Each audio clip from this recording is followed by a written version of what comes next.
반갑습니다. 말씀과 함께 하루를 시작하는 주님의 백성들을 예수님의 이름으로 축복합니다.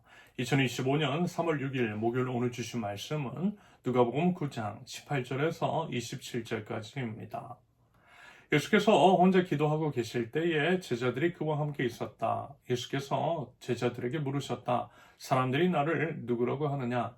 그들이 대답하였다. 세례자 요한이라고 합니다. 그러나 엘리야라고 하는 사람들도 있고 옛 예언자 가운데 한 사람이 살아났다고 하는 사람들도 있습니다.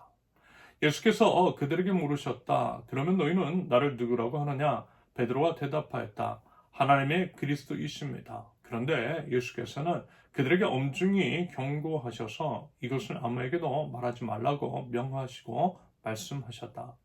인자가 반드시 많은 고난을 받고 장로들과 대제사장들과 율법학자들에게 배척을 받아 죽임을 당하고서 사흘날에 살아나야 한다.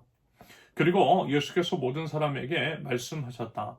나를 따라오려는 사람은 자기를 부인하고 날마다 자기 십자가를 지고 나를 따라오너라. 누구든지 제 목숨을 구하려고 하는 사람은 잃을 것이요 누구든지 나를 위하여 제 목숨을 잃는 사람은 목숨을 구할 것이다. 사람이 온 세상을 얻고도 자기를 잃거나 빼앗기면 무슨 이득이 있겠느냐? 누구든지 나와 내 말을 부끄럽게 여기면 인자도 자기의 영광과 아버지와 거룩한 천사들의 영광에 쌓여 올 때에 그 사람을 부끄럽게 여길 것이다. 내가 진정으로 너희에게 말한다. 여기에 서 있는 사람 가운데는 죽기 전에 하나님 나라를 볼 사람들이 있다. 아멘. 오늘 본문은 예수님의 정체성 및 예수님을 따르는 제자의 삶이 무엇인지를 규정하고 있는 내용입니다. 이것을 통해 예수님에 대한 믿음 그리고 믿음에 따른 삶의 실천적 고백이 있는 저와 여러분들의 삶이 되실 수 있기를 바랍니다. 예수님께서요 제자들에게 물어보세요. 먼저는 사람들이 예수님에 대해서 뭐라 말하는지, 이어서 그렇다면 제자들은 예수님에 대해서 어떻게 생각하고 있는지에 대한 질문이셨습니다. 이에 대한 대답으로 제자들은요, 사람들이 이런 식으로 이야기하더라는 말을 전해요. 예수님에 대해서 세례 요한이라고 하는 사람들도 있고, 엘리야 혹은 옛 선지자 중 한 사람이 살아났다라고 말하는 사람도 있다라고 말입니다. 이것은 어제 말씀에서 나눴던 분봉왕 헤롯의 예수님에 대한 인식과 같은 것으로서 그 당시 사람들이 전반적으로 그랬다라는 거예요. 다시 말해서 예수님으로부터 드러난 신적인 능력을 분명히 목도를 했고 과거 예언자들이 그리스도에 대한 예언한 것들을 확장하는 언행을 예수님께서 분명히 보여주셨음에도 불구하고 예수님을 하나님 나라를 선포하신 그리스도로서는 인식하지 못했다라는 것들을 드러냅니다. 여러분 이것만 봐도 알 수 있는 게 뭐죠? 역시 구원이라고 하는 것. 복음을 믿고 구원을 얻는 것에도 은혜가 있어야 한다라는 것입니다. 아무리 복음을 증거하고 신적인 능력을 드러내도 그것을 듣지 않고 그저 놀라운 일이 일어났다라고 하는 식으로만 치부하다라는 거죠. 그저 위대한 선지자나 선생님 정도로의 인식밖에 없다라는 것입니다. 예수님을 직접 보고 듣고 만나고 경험한 자들이 그렇다라는 거예요. 그러므로 여러분 믿음 역시 은혜인 거죠. 하나님께서 선물로 주시는 것입니다. 믿음도 은혜가 있어야 하는 것이고요. 예수님을 믿는 믿음이 있다면 하나님의 은혜가 있는 자라고 볼 수 있는 것입니다. 이에 여러분 하나님께 감사할 수 있기를 바랍니다. 우리 자신에게 예수님을 믿는 믿음을 주신 은혜에 대한 감사를 드릴 수 있기를 바라요. 아울러 감사에 대한 마땅한 반응, 즉 삶으로 주님을 믿는 믿음을 드러내되 예수님께서 걸으셨던 십자가의 삶을 살아낼 줄 아는 믿음의 백성들이 되실 수 있기를 바랍니다. 한편 이러한 대중의 인식과는 달리 제자들, 사실인지 제자들 모두가 그런 것인 줄은 모르겠지만 수제자격인 베드로는 이런 얘기를 해요. 20절을 보면 베드로가 대답하였다. 하나님의 그리스도이십니다.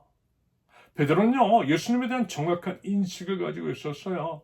그래서 하나님께서 보내신 그리스도, 우리를 구원하시기 위해 보내신 구원자가 바로 예수님이시라는 고백을 드렸던 것입니다. 일단 이 고백, 베드로가 이와 같은 고백을 한 것에 대해 다음과 같은 평가를 내리는 것이 일반적입니다. 그 고백이 실은 성령님께서 하신 것이라는 거예요. 성령님이 아니고서는 예수님의 그리스도라 말할 수 없는 법입니다. 고린도전서 12장 3절 성령을 힘입지 않고서는 아무도 예수는 주님이시다 하고 말할 수 없습니다. 그리고 그 이후에 베드로의 삶을 보면요. 예수님께서 부활하신 후 바닷가에서 다시 베드로를 만나 주셨을 때까지는 베드로에게 온전한 믿음 없었던 것을 여겨져요. 아는 것과 말하는 것, 그리고 삶에 어느 정도 괴리가 있었다는 거죠. 베드로의 대답, 하나님의 그리스도이십니다 라고 하는 고백의 의미 이런 것입니다. 예수님이요 하나님이시라는 거예요. 예수님이 구원자시라는 거예요. 우리를 죽음에서 구원하신 온 오주의 주인이시라는 것입니다. 주인이시니 내 삶을 드려 주인이신 주님의 뜻에 맞추겠다라고 하는 고백입니다.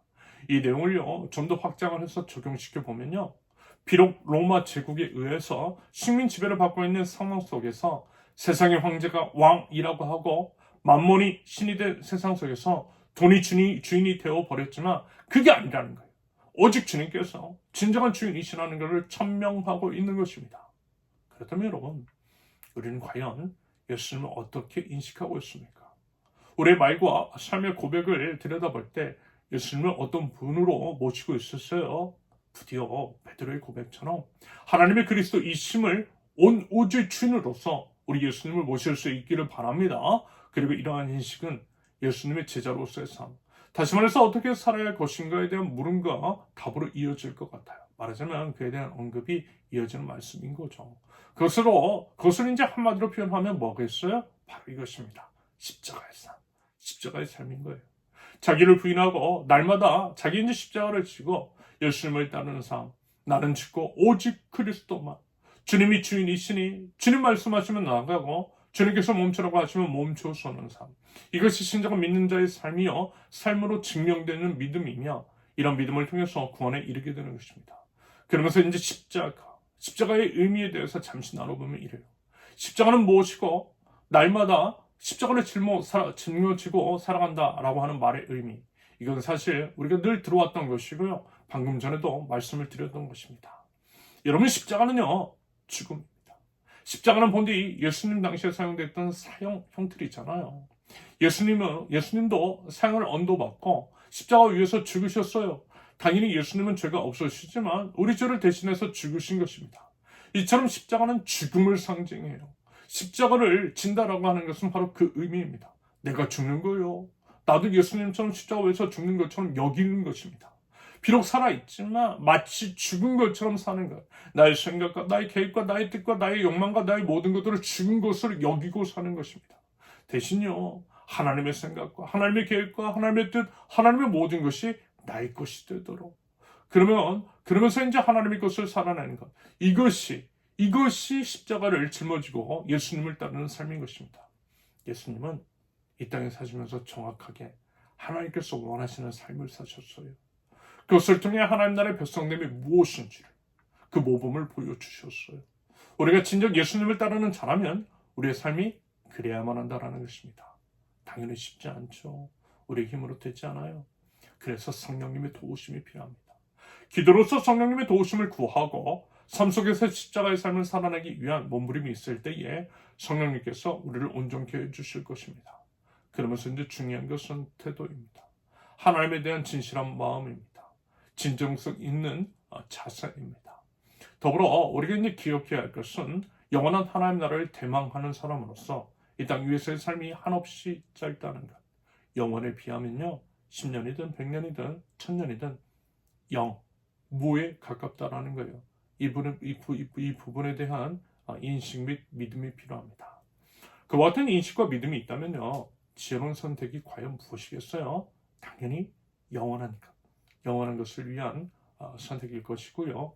그것은 다름 아닌 십자가의 삶이겠죠. 부디 십자가의 삶을 살아감으로써 영원을 지혜롭게 준비할 줄 아는 하나님 나라의 백성들, 그리스도인들, 저와 여러분들 모두 되실 수 있기를 예수님의 이름으로 축원합니다. 함께 기도합니다. 왕이신 주님을 삶의 주인으로 인정하며 주님의 뜻에 저희 모든 삶을 드려 주님의 뜻을 이루길 원합니다. 하나님, 저희를 사용하여 주옵소서. 저희는 온전히 죽고 오직 그리스도로만 살게 하여 주옵소서. 만몬이 신이 된 세상, 약자를 희생양 삼아 거짓 신에게 제 의식을 치르는 거대한 우상사회, 작금의 세상 속에서 하나님의 왕이심을 온전히 선포하되 예수 그리스도께서 자기 자신을 드려 십자가에서 하나님을 예배했듯이 그렇게 저희 자신을 산자물로서 하나님께 드리는 하나님 나라의 백성들 될 수 있도록 하나님 저희를 인도하여 주시옵소서. 하나님 저희 예배를 받아 주시옵소서. 예수님의 이름으로 기도합니다. 아멘. 하나님께서 오늘 주신 말씀과 각자의 기도 제목을 놓고 우리 잠시 기도합니다.